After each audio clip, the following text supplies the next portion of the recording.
Today I'd like to visit with you a topic for our cattle producers on the care and maintenance of the pen surfaces of our feedlot or backgrounding units. One of the things that when we run into in rainfall situations, especially like we've had in parts this summer, is that pens can start to accumulate additional mud that we're normally not accustomed to during the summer months. One of the practices that we would like to do is once the pens become drier is to get in and clean and reshape those pens so we have the best drainage possible so we minimize mud production for our feedlot and backgrounding operations. One of the rules of thumb to always remember is for every time that you move up on the leg of a steer or heifer, such as there's mud up to the dew claw level, we lose about 7% of gain. As the mud accumulates to the shin level, it's another 7%. If it reaches the hock, it's another 7% loss of gain and feed efficiency. So this is not only an animal care standpoint of providing them with a dry place to lay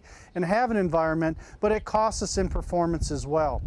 One of the reasons that we want to clean and groom these pens also is not only to remove the mud, but it also removes the amount of bacteria and potential pathogens that we could pass group to group. Particularly if we have empty pens during the summer months preparing for fall weaning, we want those pens to be cleaned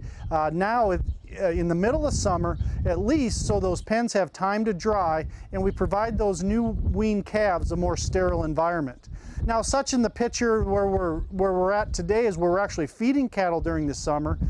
cleaning those pens in spring, and then coming back again in summer, especially after these rainfall events, is important to remove that accumulated manure and potential mud. Now, we do not want to clean pens right after rain events because oftentimes we have a lot of soil mixed with that manure, and in fact we'll remove the soil and create holes in those pen surfaces. Thus, next time it rains, we'll have actually larger pools of water and mud that can accumulate. For our cow-calf producers that necessarily don't have backgrounding or feedlot situation, when they've had winter feeding operations over the winter months and those cattle moved out in April or May, we want to clean those areas as well because the amount of manure that's accumulated. In fact, those areas are perfect breeding grounds for flies, and in fact, if you take a single hay ring feeding location,